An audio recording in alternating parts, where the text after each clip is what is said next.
Nos spectateurs aimeraient aussi savoir si oui ou non la croissance des PIB est obligatoire dès qu'on utilise de la monnaie, parce qu'il y a les intérêts d'emprunt et les marges commerciales à payer. Et ceci, ce n'est pas un nouveau système. Même les Romains, ils devaient être en croissance. Au Moyen-Âge, les foires, c'était toujours ça aussi. Concrètement, donc, oui ou non, croissance des PIB est-elle obligatoire dès qu'on utilise l'outil monnaie ?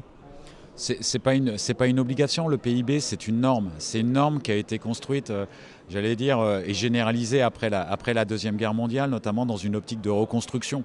Or, le problème, c'est que le PIB, on connaît ses limites.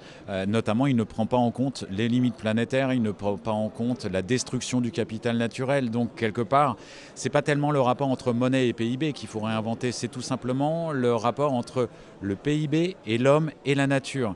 Et donc, quelque part, la question du PIB, elle a été déjà étudiée, j'allais dire le PIB vert, vous savez, c'est les années 70. Une personne comme René Passet, dans son bouquin Et l'économique et le vivant, parlait déjà de nouveaux PIB verts.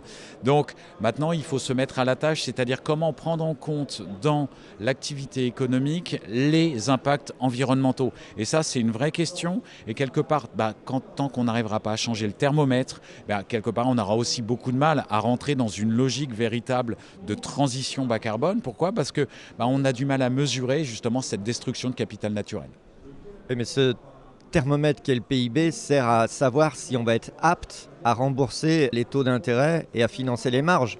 Donc le supprimer ne changera rien, il va falloir faire des marges, il va falloir être toujours en croissance, non ? Alors, cette histoire de la croissance, il faut réfléchir, il faut se dire par exemple, si vous voulez véritablement rentrer dans la transition, à un moment il faut se poser la question de ne pas confondre richesse et prospérité.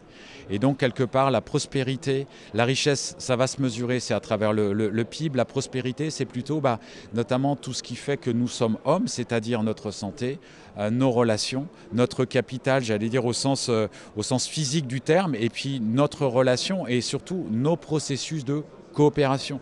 Comme je l'ai dit tout à l'heure, il faut sortir de la collaboration pour entrer dans l'ère de la coopération. Et là, quelque part, on va laisser de côté le PIB si on est dans de la coopération, notamment avec de la mutualisation, avec beaucoup plus de partage. Et le partage est possible selon vous quand on est toujours dans un rapport de force et de lutte d'intérêt pour le chiffre d'affaires ? C'est un tout petit peu compliqué, bien évidemment, mais là encore une fois, on a une marche, j'allais dire, mais on a quelque part un objectif qui est commun, c'est l'urgence climatique. On est obligé, on a ses limites, donc de toute façon, soit on y rentrera de manière contrainte, soit on y rentrera de manière volontaire, et plus on sera volontaire, plus on développera de l'innovation sociale, et quelque part dans cette transition, ce qui manque, c'est de l'innovation sociale.